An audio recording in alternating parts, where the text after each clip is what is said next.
Boa noite a todos. Então, sejam bem-vindos. Hoje damos seguimento, então, ao nosso grupo de leitura do livro Kybalion. Hoje já estamos no tema 6. Relembro que o livro tem 15 capítulos, então ainda temos 9 segundas-feiras pela frente. Terminado isso, engataremos outra, que ainda estamos aí vendo o que vai ser. Então, aceito sugestões. Sempre dou preferência a clássicos. Então, livros que, embora esse não seja um clássico, é um livro moderno, mas baseado no conhecimento clássico.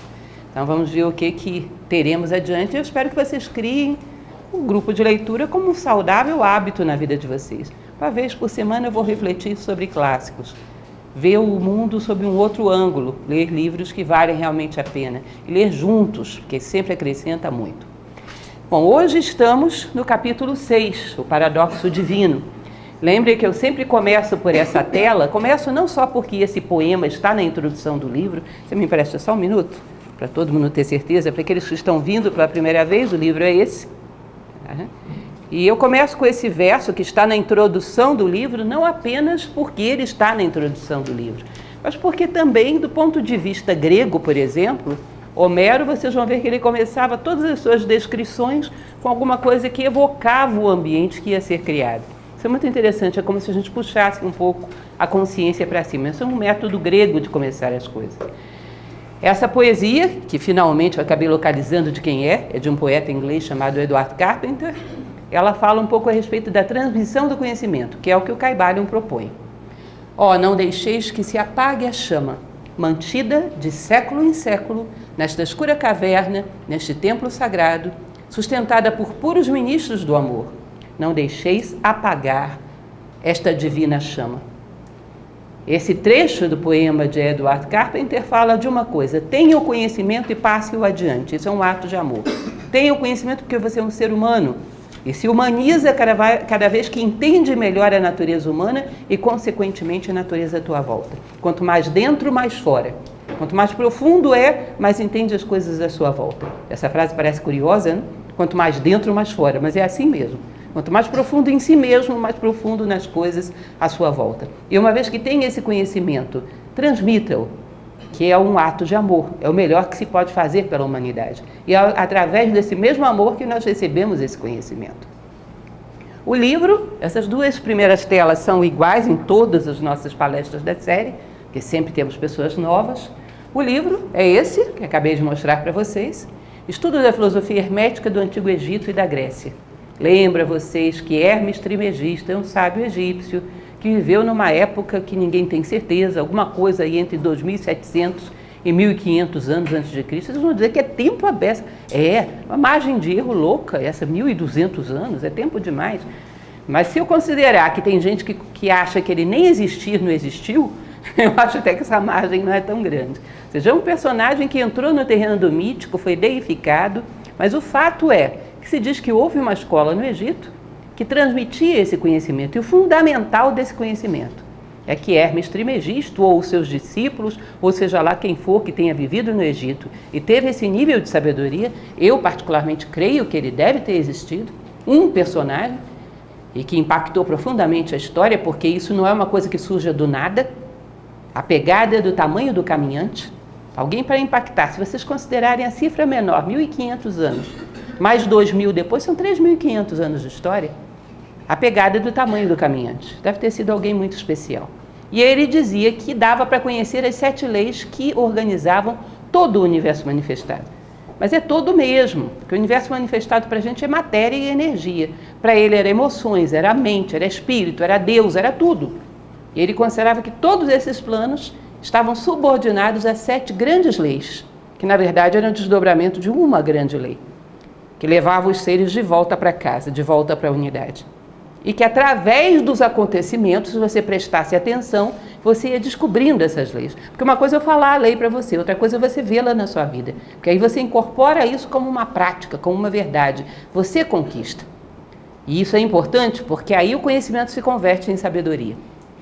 E ele falava que o sentido da vida é exatamente redescobrirmos as leis que estão por trás da aparente desordem do mundo, da aparente arbitrariedade da vida e nos alinharmos com ela. Ou seja, como diziam os gregos, conhece-te a ti mesmo, domina-te a ti mesmo, transforma-te a ti mesmo. ou seja, entrarmos em harmonia com as leis do universo. Essa era a ideia. E isso redespertou na Idade Média, com os alquimistas, depois no Renascimento, com a escola platônica de Careggi, onde foi traduzido o corpus hermético pela primeira vez para o latim, e depois, por algum tempo, desapareceu. Vem aquela onda da Idade Moderna e Contemporânea, onde vivemos um materialismo muito intenso, não andava muito propício para hermetismo. Mas depois de um tempo se volta a falar, ainda com muita dúvida, ainda com muita, digamos assim, interpretação um pouco fantasiosa, mas se volta a lembrar que existiu um Hermes Trismegisto. Uma coisa é certa, Egito nunca foi esquecido. Todo mundo sabe que, seja lá o que foi que aconteceu ali, foi especial. A imaginação de todo mundo desperta diante daquele local tão, digamos assim, grandioso. Quem foi que construiu aquilo? Aquilo é um depoimento da grandeza de uma civilização para gerações futuras. Então, ela impacta a imaginação da humanidade como um todo ao longo da história. Hoje, então, estamos nesse capítulo 6, o paradoxo divino. O paradoxo divino vai trabalhar com uma ideia que pode parecer estranha para vocês, mas não é. Num determinado momento, lá para trás, a obra nos falou, esse livro, que é um livro escrito em 1908, que comenta os princípios herméticos, nos falou que o universo material é uma ilusão. Quando isso vem para o Ocidente, gente, o Egito é o Ocidente também, né? Mas quando isso vem para o Ocidente moderno, as pessoas começam a tomar isso muito ao pé da letra e achar que se o universo é uma ilusão, para que eu vou respeitar as leis dele? E aí o livro vai falar um pouco a respeito disso. Que essa tradição hermética, assim como as grandes tradições filosóficas de Grécia e Roma, assim como as grandes tradições da Índia, do Oriente como um todo, eu tenho uma curiosidade, porque a lógica deles é muito diferente da nossa. A gente tem um preceito lógico que diz, se há é verdadeiro, então não há é falso. Há e não há não podem ser verdadeiros ao mesmo tempo. Para eles pode. São verdadeiros ao mesmo tempo. E tem que ser considerado simultaneamente, se você quer ver os dois ângulos do universo manifestado, que um dia te farão superar e chegar à unidade. Então você tem que considerar que simultaneamente o universo existe e não existe.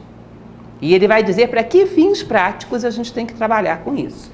Então ele diz, o verdadeiro sábio, conhecendo a natureza do universo, emprega a lei, a grande lei, com L maiúsculo, contra as leis, o superior contra o inferior. E pela arte da alquimia, transmuta aquilo que é desagradável naquilo que é agradável e deste modo triunfa. Desagradável e agradável entre aspas, né? No sentido daquilo que é bom, necessário, e não aquilo que agrada meramente os caprichos da personalidade ou os sentidos. Então nós vamos ver que esse princípio ele vai ser bem desenvolvido adiante quando virmos a vibração, quando virmos a polaridade, mas aqui ele já diz, o sábio não nega o universo manifestado. Ele sabe que o universo manifestado é uma ilusão, mas sabe que para superar essa ilusão, ele tem que obedecer às suas leis. Todos estão dentro da ilusão, estão sujeitos às suas leis. E se você quer superá-lo, primeiro obedeça às suas leis. Domine-as. E aí você vai passando para patamares superiores de consciência. Isso pode parecer para vocês, para que isso me interessa na prática? Para muito mais do que vocês imaginam. O professor Jorge Ângelo Braga, que fundou Nova Acrópole, ele tem uma frase que eu acho muito interessante, que ele diz que uma ideia mal concebida mata mais do que uma arma de fogo. Uma arma de fogo para de matar quando o seu portador a deixa cair ou quando ele mesmo se vai. Às vezes uma ideia mal concebida, se a pessoa se foi e passa 3 gerações e ainda está matando os sonhos das pessoas que ficaram. Então aquela pessoa que está ali na rua, achando que nós vivemos a época mais aperfeiçoada da história, que não temos nada para aprender com o passado, e o passado pode ser seu pai, seu avô, ou pode ser o Egito, pode ser o grande passado ou o pequeno passado, essa pessoa talvez não saiba nem que existe um cidadão chamado Augusto Comte, mas ele é positivista. É uma coisa curiosa. Esse cidadão não sabe nem que existiu alguém que enunciou esse pensamento, mas é positivista e está vivendo ainda um pensamento de Augusto Comte, de que nós não temos nada a aprender com as gerações anteriores, que a nossa tecnologia superou tudo que a humanidade já soube. Com certeza a nossa tecnologia é superior, mas o homem que maneja essa tecnologia não necessariamente. E a coisa mais importante da vida não é a tecnologia. Duvido que um dia vocês tenham sofrido dores profundas na vida. Eu estou sofrendo. Por quê? Por falta de tecnologia. Não! Você sofre por falta de integridade das pessoas, por falta de reconhecimento, por falta de caridade, por falta de fraternidade. Você sofre pela falta do humano, por falta de homens, não por falta de coisas. Isso é um elemento secundário na vida. Ninguém tem isso como elemento principal na vida. Então, o fato de termos progredido tecnologicamente significa algo, significa, é um meio. Mas os fins sempre são mais importantes do que os meios. Porque os meios, como já falei para vocês muitas vezes, quando aceleram muito o nosso processo e nós não sabemos para onde ir, lembram que eu costumava dizer que quando você vai para um abismo é melhor ir a pé e de Porsche você chega muito mais rápido? Ou seja, o Porsche não é uma vantagem para quem vai para o abismo. Então são algumas considerações que vocês têm que fazer. Onde é que eu estou querendo chegar com isso? E quando nós falarmos por que hoje desrespeitamos esse conhecimento, vocês vão perceber que nós ignoramos muitos aspectos da realidade do universo ou da irrealidade do universo que causam grandes prejuízos na nossa vida, ainda que você nunca tivesse ouvido falar do paradoxo divino. Ainda que nunca tivesse ouvido falar do Caibalion, que nem aquele cidadão que anda pela rua e é prejudicado pelo pensamento de Augusto Comte sem nunca saber que ele existiu. Então temos muitas, e eu daria uma palestra para falar para vocês sobre os mitos do século XX, mitos no mau sentido, as coisas que a gente acredita que não são reais, mas que alguém enunciou num determinado momento e nós seguimos ao pé da letra e não achamos nem que esse cidadão existiu. Muitas vezes achamos que é uma ideia nossa. E isso foi anunciado por alguém. E nós estamos clonando esse pensamento ao longo da história. Materialismo histórico, por exemplo, e isso daria muita conversa. Mas vamos lá. Ele vai dizer, a verdadeira sabedoria, a sabedoria real e a sabedoria irreal se mede exatamente por isso. Considerar o universo como irreal é uma transgressão. Considerar as leis do universo como reais e usar leis superiores sobre as inferiores é sabedoria. Ou seja, um sábio olha para as coisas e sabe que isso aqui é uma ilusão montada para que ele viva uma experiência. Mas ele sabe quando ele deve pensar assim e quando ele deve pensar que isso é real. Então, quando eu vivo, sei lá, um problema qualquer de convivência, um desses dramas da vida humana, de vez em quando é bom desdramatizar e dizer, isso não é tão real. Isso é uma ilusão. Deixa eu ver o que eu aprendo com isso. Não vale a pena sofrer tanto por isso. Nesse momento é bom considerar que é irreal. Agora, se eu estou caminhando em direção à porta, é bom eu considerar que a porta é real, porque senão eu vou criar um galo na cabeça. E eu estou vivendo nos dois mundos, eu tenho que saber manejar esses dois mundos. Percebem? Vocês já devem ter visto aquela brincadeira que eles colocam no Facebook do número 6, que quem está de um lado diz é 6, quem está do outro diz é 9. Eu estou certo, mas não necessariamente você está errado. Ou seja, essa exclusão da dualidade que a gente faz no tempo moderno é algo que para essas tradições não existia.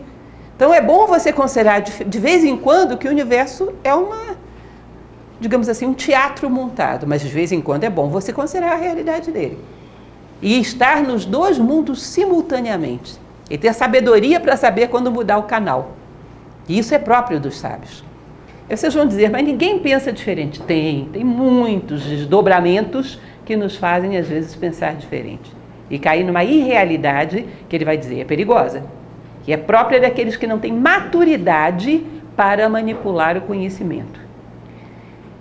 Uma das coisas que eu tenho repetido muito para vocês é aquela frase de Platão, quando ele diz, é preferível a ignorância absoluta do que o conhecimento em mãos inadequadas. Isso é um fato mais amplo do que vocês imaginam. O ser humano, quando descobre algo em relação a um ponto, ele tende a universalizar aquilo ali para os 4 cantos, quando na verdade aquela aplicação só serve para aquele ponto, e não para os 4 cantos do mundo. Dá um exemplo claro para vocês entenderem o que eu estou falando. Uma ocasião, já contei essa história, alguns já conhecem, aliás as histórias estão ficando meio escassas, eu tenho que inventar outras. Uma ocasião eu dava uma palestra a respeito das virtudes do herói. É uma palestra interessante, isso tem, sei lá, 20 anos, muito tempo. Tinha gente aqui de vocês que nem nascido não tinha. E aí no final uma pessoa levantou o dedo e disse, isso é tudo lindo, muito romântico. Eu me lembro dessa palavra, foi bonita, tudo muito romântico. Mas, na verdade, a gente já mostrou que isso não se aplica, isso é uma ficção. Porque nada é tão absoluto assim. Não tem valor uma pessoa ser honesta, isso é relativo. Não tem valor uma pessoa ser justa, isso é relativo. Eu fiquei muito curiosa, por que é relativo? Porque tudo é relativo no universo. Até a lei da gravidade é relativa próxima de um buraco negro. Então, se a gravidade é relativa, muito mais será a sua honestidade. Eu só mando o meu filho ser honesto porque é uma convenção social. Se ele não for, ele vai ser discriminado. Mas isso não tem valor em si. Porque se a gravidade é relativa, que dirá a honestidade? Eu fiquei olhando e disse, meu Deus do céu, como é que pode a psique humana ter chegado num looping desse?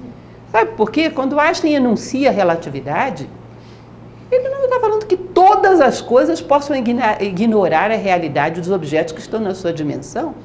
Está certo que a gravidade talvez seja relativa perto de um buraco negro. Eu não entendo nada disso, mas talvez seja. Mas você é buraco negro? Não, você é um ser humano. Você quer testar a gravidade? Não recomendo, mas se você quiser, você vai ver que para você ela é bem absoluta. Então, no nível do buraco negro, gravidade relativa. No meu nível, absoluta. E o universo inteiro é assim. Entendem isso? O único ser, mais adiante a gente vai voltar a falar sobre isso, o único ser que pode olhar para todas as coisas e dizer, isso é tudo relativo. É quem? O absoluto. Para ele, de fato, tudo é relativo. Mas eu que sou relativa, as coisas que estão no mesmo patamar de relatividade que eu, são absolutas para mim. Então a honestidade nesse momento para mim é absoluta. O dia que eu a conquistar plenamente, eu posso dizer, bom, agora é outra coisa. Mas enquanto eu não a conquistar, é absoluta.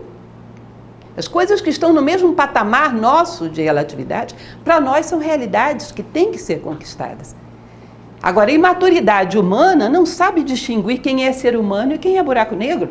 A imaturidade humana, quando descobre um ponto, e isso existe um nome para isso, que é o sofisma, a falácia da generalização. Descobre o que é real para um ponto do universo, aplica para os 4 cantos do universo. Não sei se vocês já ouviram falar a respeito de um filósofo espanhol chamado José de Ortega y Gasset, que ele tem um livro chamado O Especialista, na verdade não é um livro, é um artigo, onde ele diz o seguinte, uma das coisas terríveis da nossa época é exatamente essa generalização. Você pega algo que é verdadeiro para um ponto e generaliza para tudo quanto é canto. E faz uma outra coisa também terrível, que é pegar uma pessoa que conhece um ponto e pedir opinião para ela sobre tudo. Não fazem isso, não? Aí chega na televisão, pega o jogador de futebol, que é muito bom ponta esquerda, e pergunta o que ele acha do presidente dos Estados Unidos da América. E o pior é que ele fala. E ele fala e o pessoal leva a sério, porque como ele joga bem, ele deve saber de política norte-americana. Não sabe. A artista da Globo falando sobre ecologia, me parece que dramaturgia e ecologia são 2 coisas diferentes. Não é porque ele talvez seja um bom ator, talvez, não sei, que ele vai entender de ecologia. São 2 coisas, não é uma só. Ou seja, essa generalização é uma falácia e é produto da nossa imaturidade. Não sabemos colocar cada coisa no seu lugar. Platão chamava isso de justiça. O homem sensato é justo. Coloca cada coisa no seu lugar. Então, se você tem um conhecimentozinho desse tamanho, você aplica aos 4 cantos da sua vida. Então, eu vou aplicar a teoria da relatividade na educação do meu filho, vamos e venhamos. Meu filho não é uma galáxia. Meu filho é um ser humano. E há coisas que são próprias dos seres humanos e há outras que não são. Então, você percebe que há elementos que são curiosos, porque a gente não chega nem a entender a relatividade, que dirá aplicá-la num plano humano. Hoje isso está tão na moda, gente. Tão na moda. Eu estou vendo o pessoal aplicar mecânica quântica em psicologia. Neurociência no amor. O amor é ocitocina, um hormônio.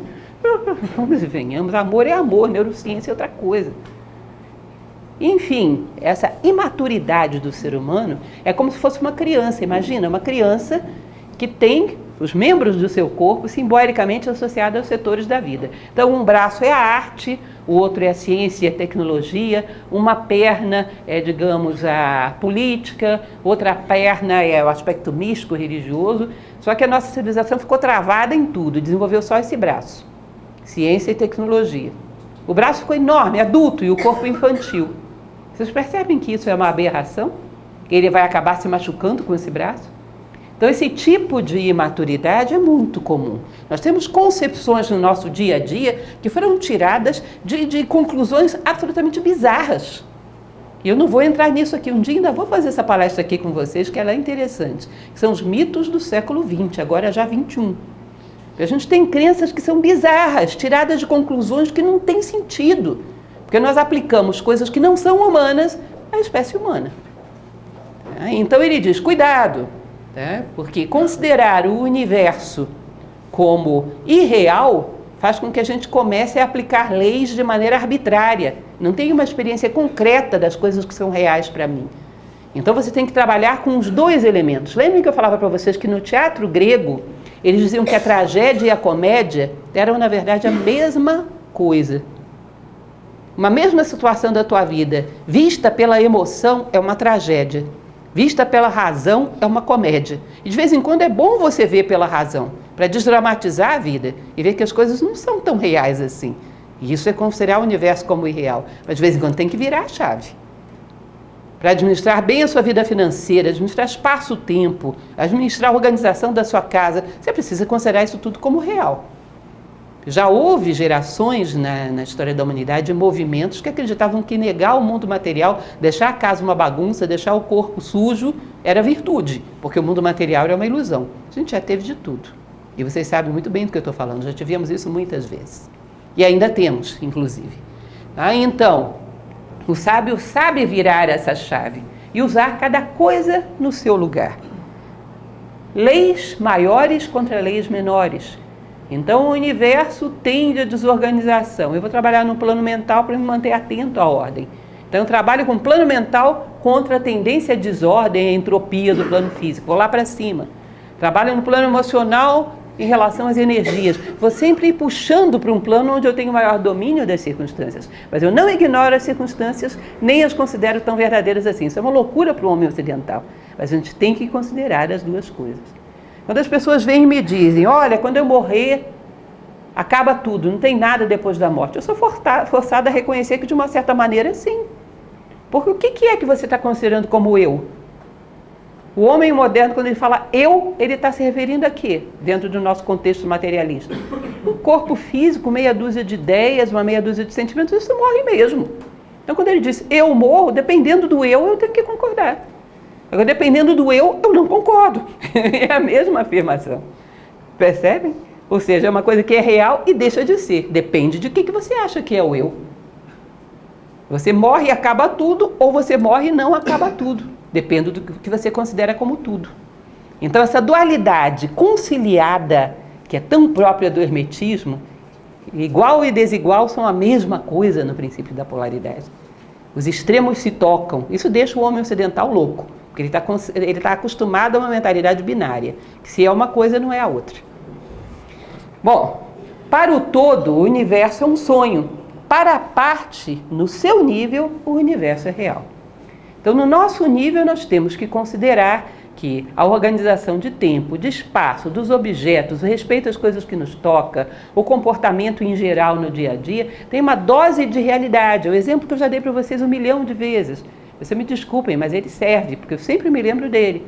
Que era aquele bendito joguinho War que eu jogava lá quando era adolescente. Joguei até um pouco mais do que adolescente. E aquele negócio com aqueles aviãozinhos de plástico, aqueles tanquezinhos. Bom, eu sabia que era um avião de plástico. Eu não ia derrubar nenhuma grande potência com um avião de plástico. Mas era um jogo, tinha suas regras, e se eu queria ganhar, eu tinha que tomá-las como verdadeiras. E só ganhava porque tomava as regras como verdadeiras. Ou então não entra no jogo. Ou seja, temos que considerar as regras do universo manifestado, saber manejá-las e saber aonde elas querem nos levar, que nível de consciência. Na ocasião eu dava uma palestra, que já foi dada por um outro palestrante também lá na sede, que eu falava um pouco a respeito da questão dos jogos. Todo mundo sabe que o jogo é uma ilusão, aquele do computador, mas todo mundo quer atingir níveis, patamares de habilidade, de perícia, de domínio das ferramentas. É assim. E a vida também é assim. Aliás, eu acho que os jogos imitam a vida. E por isso são tão divertidos, porque a nossa vida se tornou apática e os jogos são interessantes. Eles têm etapas, têm superação e a nossa nós praticamente nos acomodamos.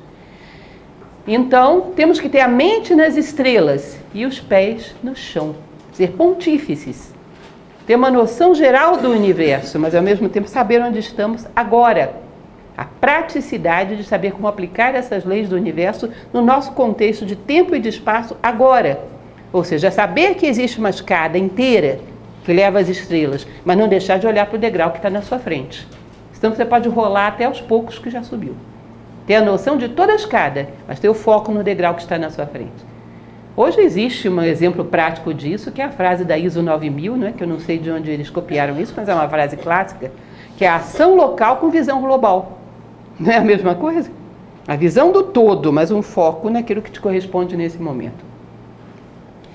Bom, então essa é a ideia do homem pontífice. Continuando, ele vai dizer que o paradoxo divino é um aspecto do princípio da polaridade, que a gente ainda vai ver para frente, né? Sei lá, capítulo 10, eu acho. Princípio da polaridade, o perigo de omitir o outro lado de cada questão. Então, o filósofo, isso é um princípio de ação, para uma pessoa que ama a sabedoria e sabe que vive no mundo dual. Sempre considerar o outro lado de todas as coisas. Isso é válido para você considerar que o universo existe e não existe, e é válido também para considerar as situações práticas da tua vida. As pessoas te ofenderam ou não te ofenderam?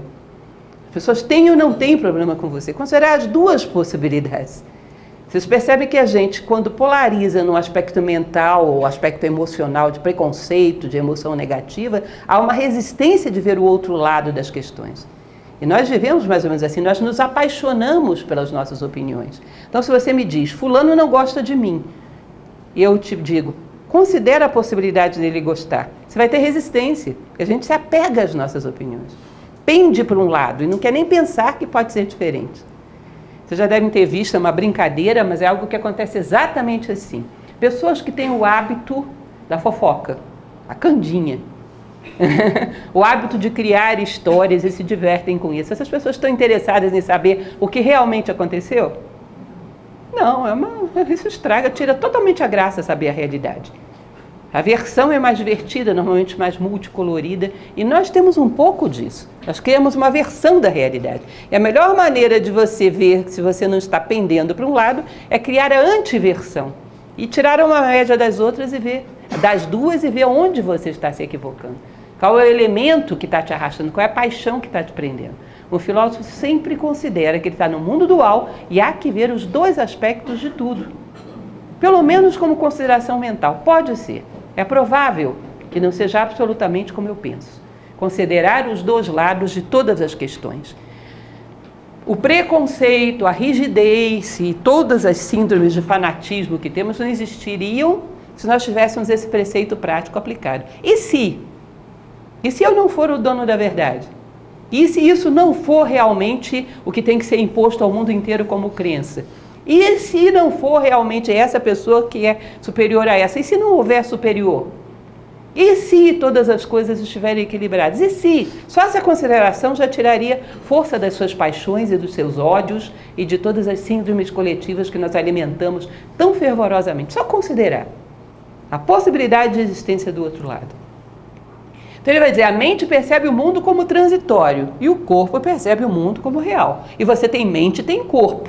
Seria bom considerar a opinião de ambos. Porque se você tem ambos, é porque ambos têm alguma coisa para te ensinar. Tudo que há fora, tudo que há dentro tem alguma coisa para te ensinar. E parece que os nossos veículos são formas de decodificação de aspectos da realidade, que é complexa. Então quando a mente diz, esse negócio não é muito sério, não. Como pode as coisas serem assim se daqui a pouco elas somem? Como é que pode existir a morte se uma pessoa é uma realidade tão complexa, não pode virar nada de uma hora para outra? É que pode as coisas passarem de uma hora para outra, os sentimentos, os pensamentos, como pode? São tão concretos, tão reais. As ideias, como podem passar? A mente está certa, isso não é tão real assim. Agora o corpo bate com a cara na parede. Então ele diz, isso é verdadeiro, ele também está certo. E se nós vivemos em ambos os mundos, temos que saber trabalhar com esses dois aspectos. Vocês devem ter ouvido falar, o nosso diretor nacional gosta muito de contar essa história, eu acho engraçado. Ninguém sabe dizer se é real, mas eu acho divertida. Que é a história do Tancredo Neves quando era governador de Minas Gerais. Já ouviram essa? Diz que uma ocasião, uma pessoa veio falar com ele e disse, olha, eu moro próximo do centro da cidade de Belo Horizonte e o pessoal tem um parque lá que os nossos filhos brincam, o único lugar verde que tem ali. E o pessoal está querendo destruir o parque para construir um prédio, isso é um absurdo, as crianças só têm esse espaço para brincar. Ele disse, a senhora tem toda a razão. Aí veio o dono da empreiteira que queria construir o prédio. Olha, aquele espaço, se o senhor fizer uma estatística, vai ver que vai, 20 crianças ali por mês. Tem um negócio muito pouco ocupado. E as pessoas não têm onde colocar o seu carro. A gente vai criar um prédio garagem, vai beneficiar vários trabalhadores que trabalham naquela região. O senhor tem toda a razão. Aí veio o assessor dele e disse, mas como é que pode? O senhor disse para a senhora que ela tinha toda a razão e disse para esse senhor da empreiteira que ele tem toda a razão, duas posições contraditórias, o senhor está sendo contraditório. Aí diz que ele falou para o assessor, você também tem toda a razão.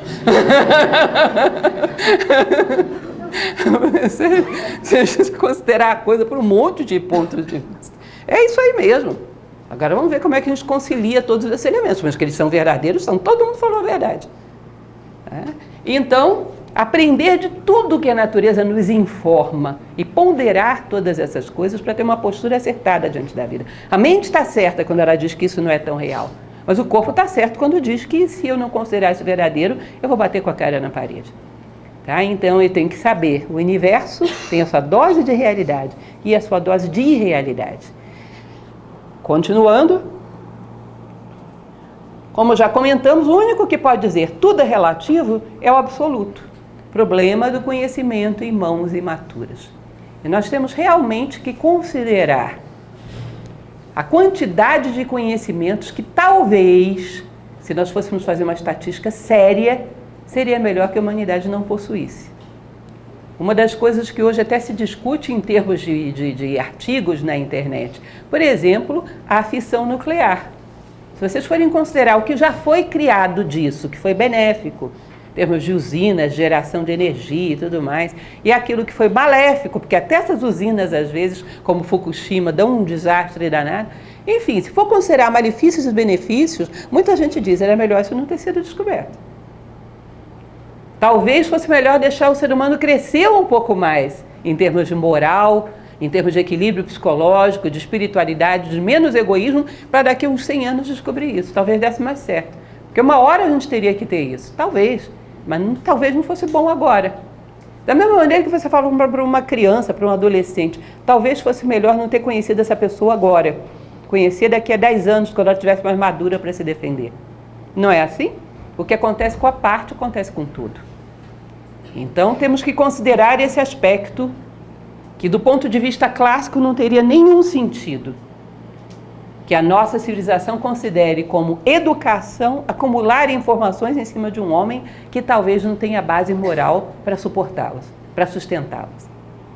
Bom, ele vai dizer, o todo está acima do espaço, do tempo e das leis. Mas quando se manifesta, seus atos concordam com as leis. Eu já falei para vocês que existe um livro indiano chamado Ramayana. Na verdade, não é só esse livro, mas esse é um bom exemplo. A história toda do livro é uma única coisa. É um ser criador, o Deus maior da história, que é Narayana, que é punido porque contrariou uma lei da manifestação. É o karma de Narayana. Contei para vocês o fim da história, isso é chata beça. Mas vocês vão me perdoar, mas a história é essa. É Deus sendo punido por contrariar a lei que ele mesmo criou. Uma vez que ele cria essas leis, ele mesmo está submetido a ela. Isso é interessante, que mais adiante, inclusive, vou citar isso novamente. Helena Blavatsky, que é uma grande filósofa do século XIX, ela fala sobre isso. Se você acredita em algum ser supremo, não pede para ele evitar que aconteçam as consequências dos atos que você já cometeu. Porque nem ele pode isso. Ele é grande por obedecer às leis e não por atropelá-las. Você soltou um objeto, não pode pedir, Deus, não deixa ele cair, vai cair. Ele criou a lei da gravidade e todos os seres são grandes por obedecer às leis e não por infringi-las. O que esses seres podem te ajudar de alguma maneira a criar consciência para evitar as causas, mas não escapar às consequências, ou seja, um paraíso fiscal do karma, como diriam os orientais, né? Mas ilhas caimãs do karma, lá o karma não me pega. Ou seja, eu gero todas as ações e as consequências não me atingem. Aliás, considerem isso, que é algo que eu tenho falado também em várias palestras. Educar uma criança, um jovem, um filho, um aluno, seja lá o que for, é ajudá-la a integrar-se nas leis da natureza e não a se tornar um infrator porque você criou um universo artificial. Então a criança não gera nenhuma causa e você dá acesso a todas as consequências. Não comeu a comida, sei lá, mas tem direito à sobremesa. Não arrumou o quarto, mas tem direito ao brinquedo novo. Você vai gerando na cabeça dessa criança uma ideia de que sem causas as consequências vêm. E não vêm. E você não vai conseguir controlar esse universo artificial durante toda a vida desse ser. Ele vai exigir as consequências sem gerar as causas. E o mundo vai dizer não. E isso vai ser sofrimento. Então, ensinar uma criança, um jovem, é adequá-lo às leis da natureza e não desajustá-los. Sem causas não há consequências. Isso é a lei do karma, isso é a lei de Newton. Isso faz parte das leis do universo manifestado. E é uma das leis aqui também do Kybalion, princípio de causa e efeito. Então, todos os seres concordam com a lei.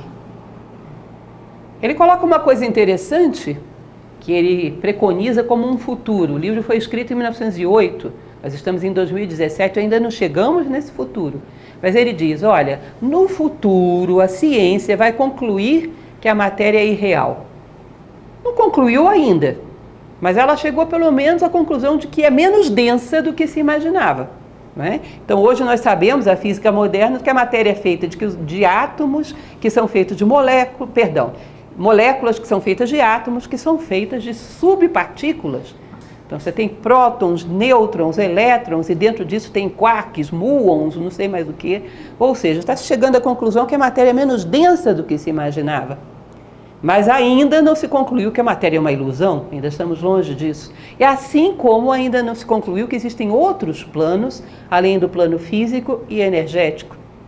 Mente e emoções ainda são considerados como um subproduto do cérebro, de hormônios, etc.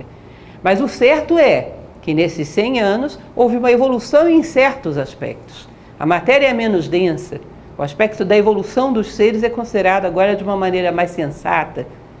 Consideramos a vida de uma forma mais complexa do que considerávamos há 100 anos atrás, porque hoje já sabemos que tem bactérias que sobrevivem num lago, por exemplo, cheio de enxofre, e que substituíram dentro da sua estrutura celular e colocaram enxofre lá dentro. Hoje a vida é considerada de uma forma muito mais ampla.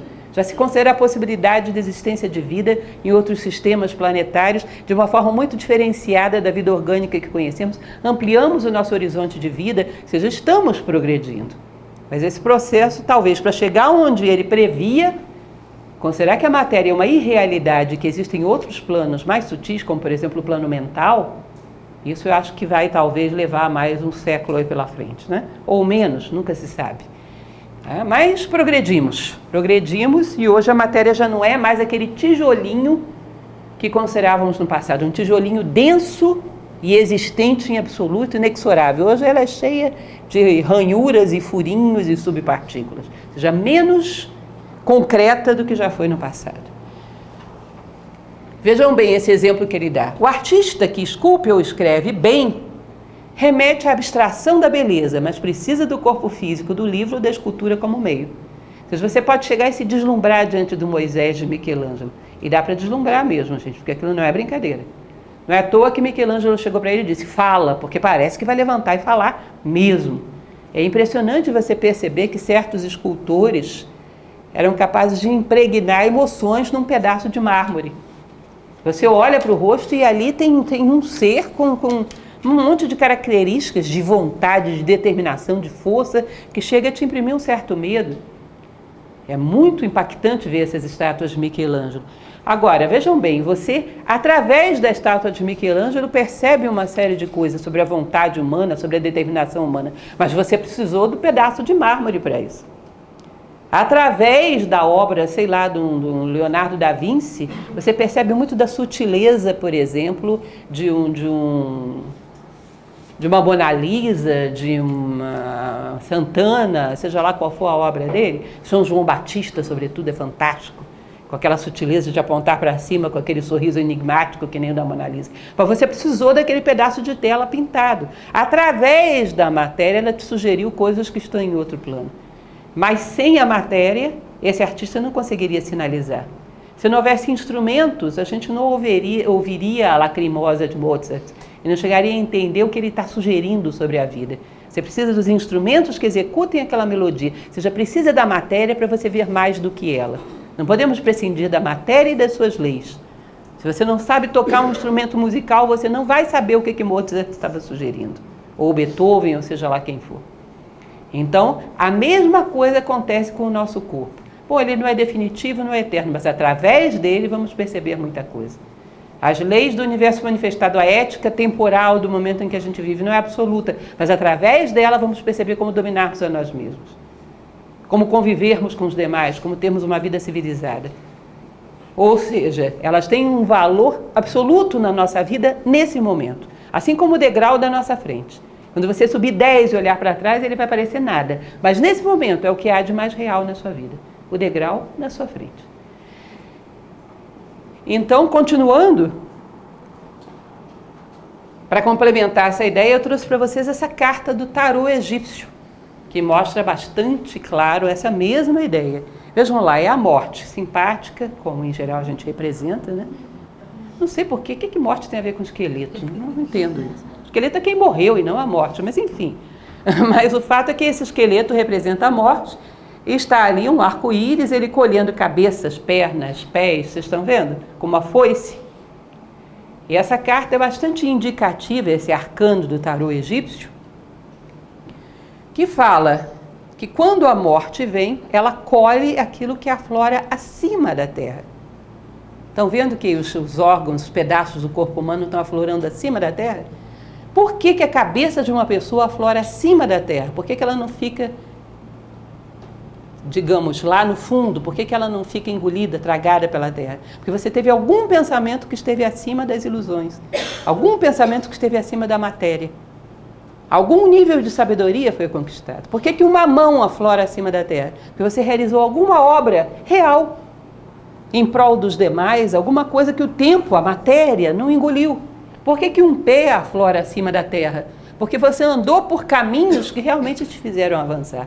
Isso foi real, isso foi eterno, isso não foi tragado pelo tempo e pelo espaço. Então aflora acima da terra e ela colhe aquilo que esses órgãos te permitiram conquistar. Na verdade é um símbolo, ela não vai colher cabeças, mãos e pés, mas ela vai colher bons caminhos, boas obras, bons pensamentos, boas emoções que foram conquistados através de cabeças, mãos e pés.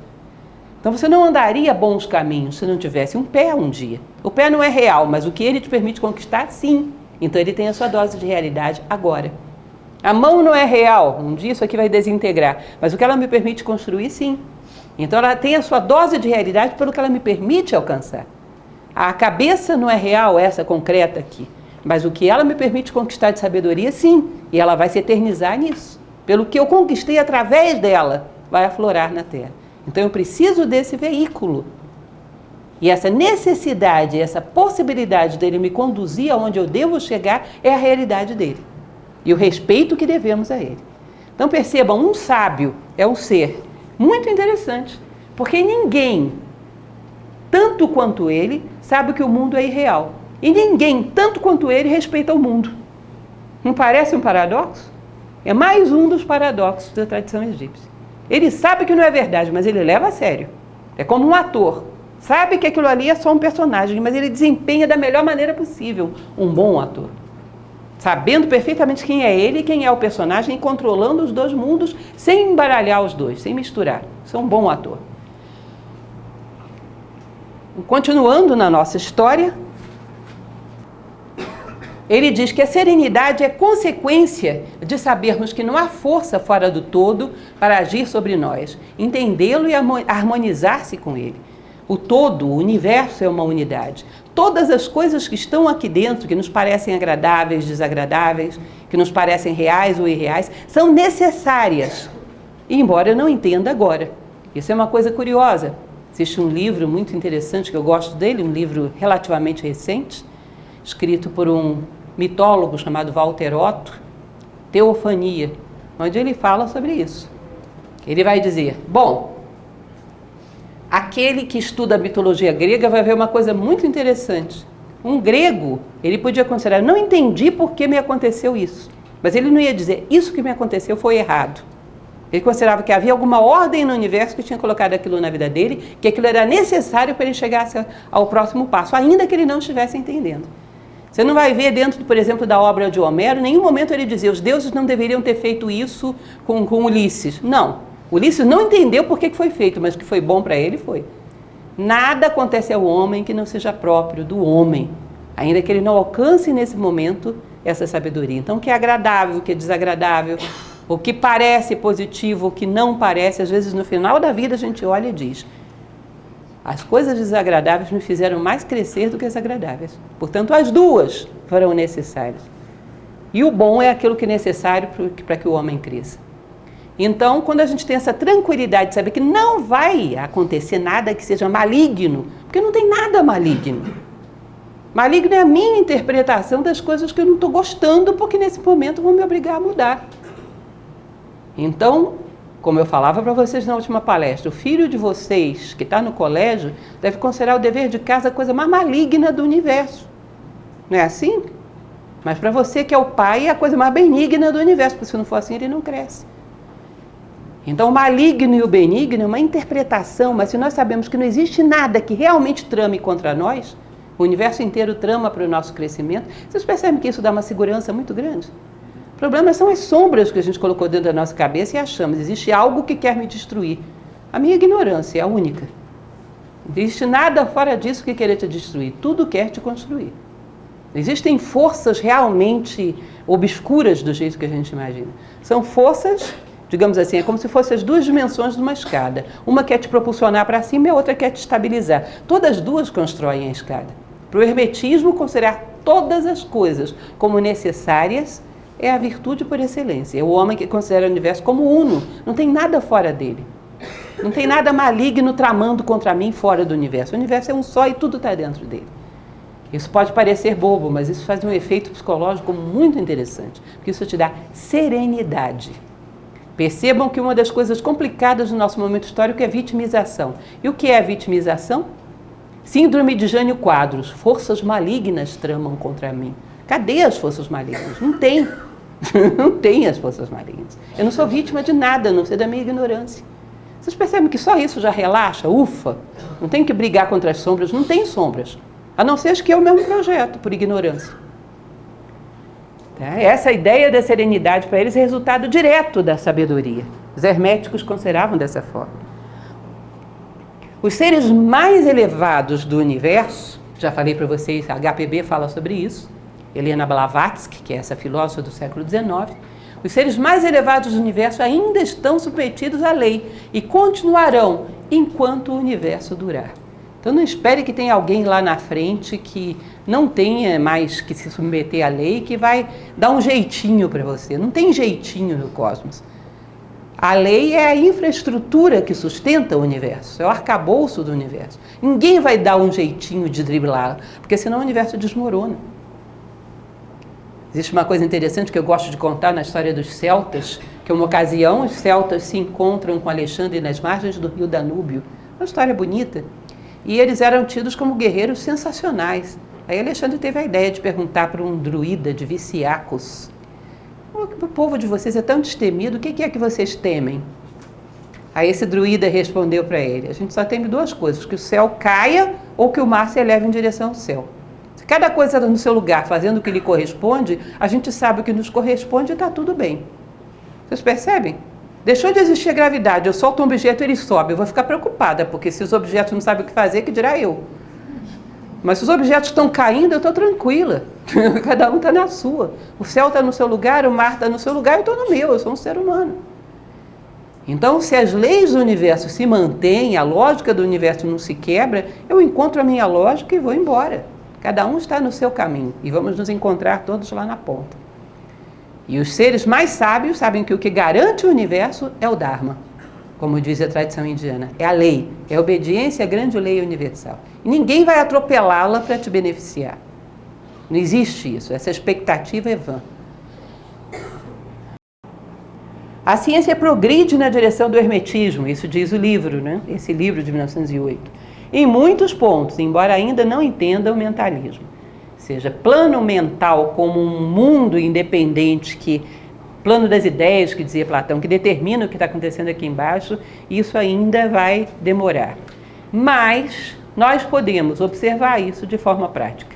A influência que existe da nossa mente sobre a realidade.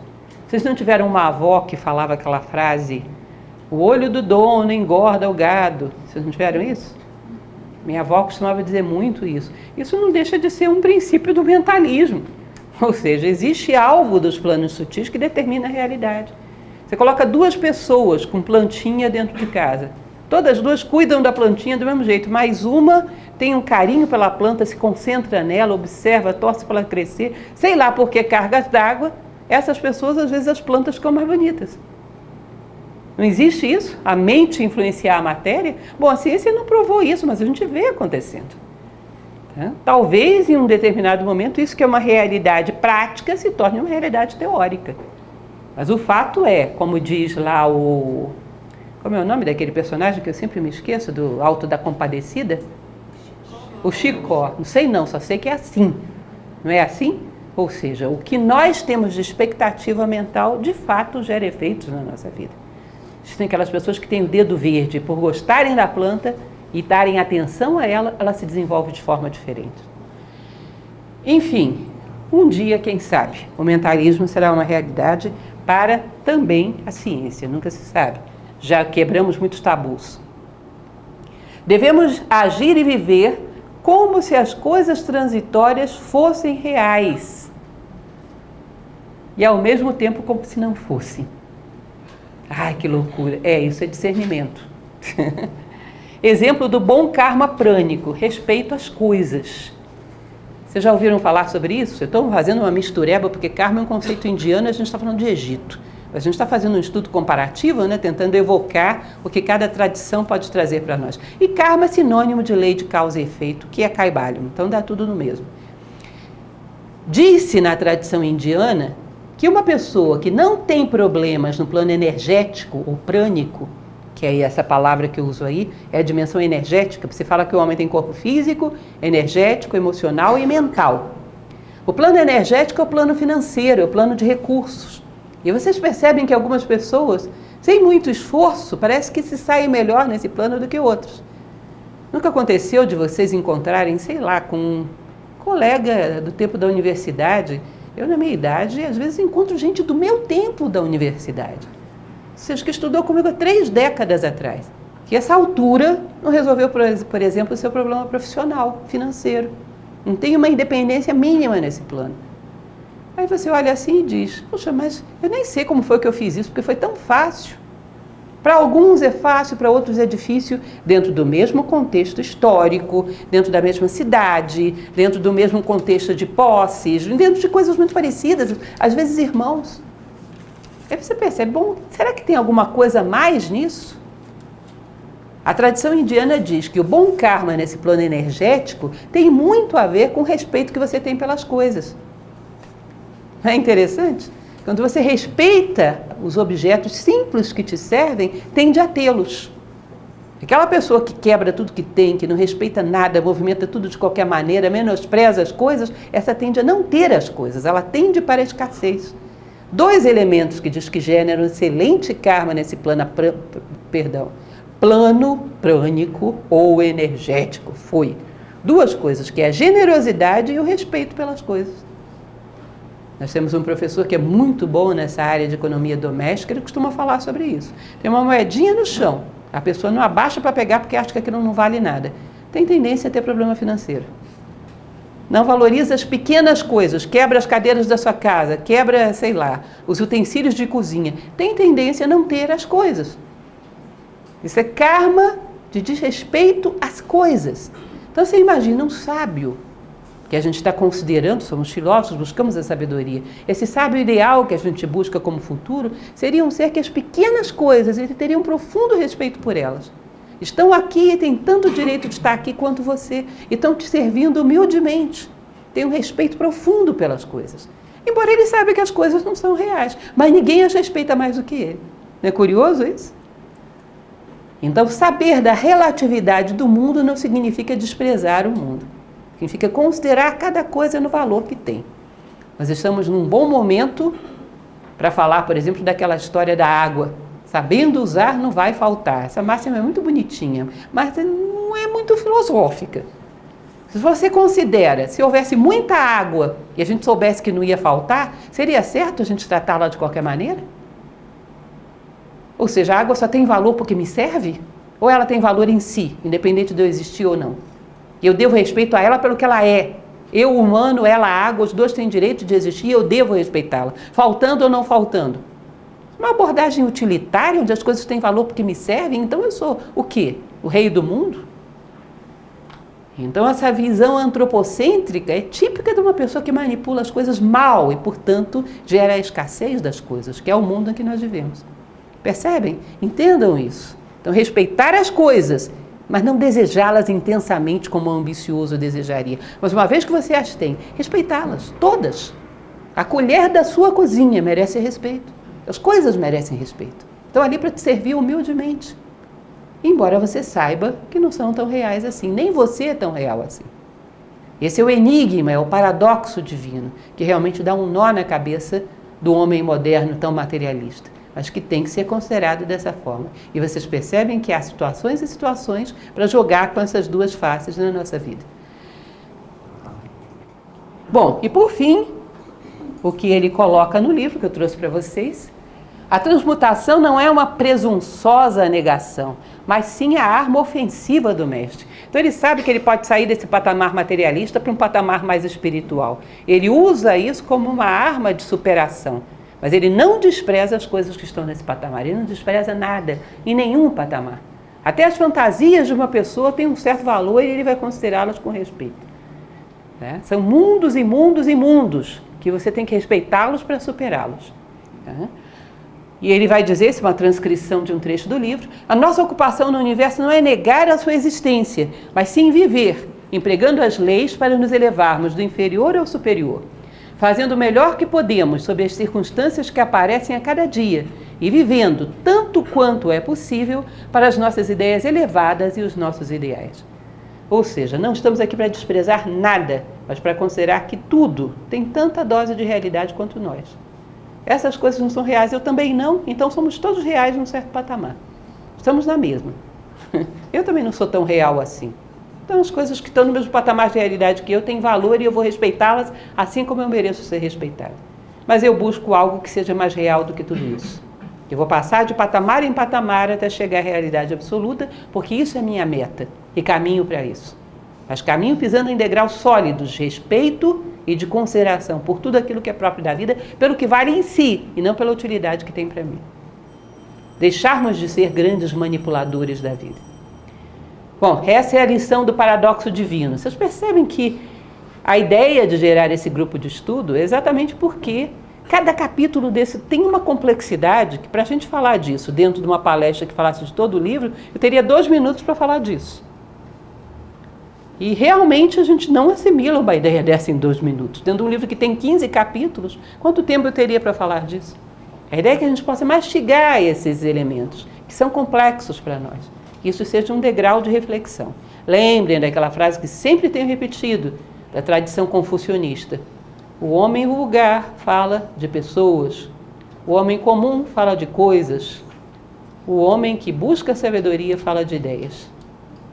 Tentarmos refletir a respeito dessas ideias e torná-las uma coisa importante na nossa vida. E uma ferramenta de consideração dos 2 aspectos da vida para saber como usá-la na situação que lhes corresponde. Sermos justos, saber tratar cada coisa conforme lhe corresponde. Não é tão real e ao mesmo tempo é real.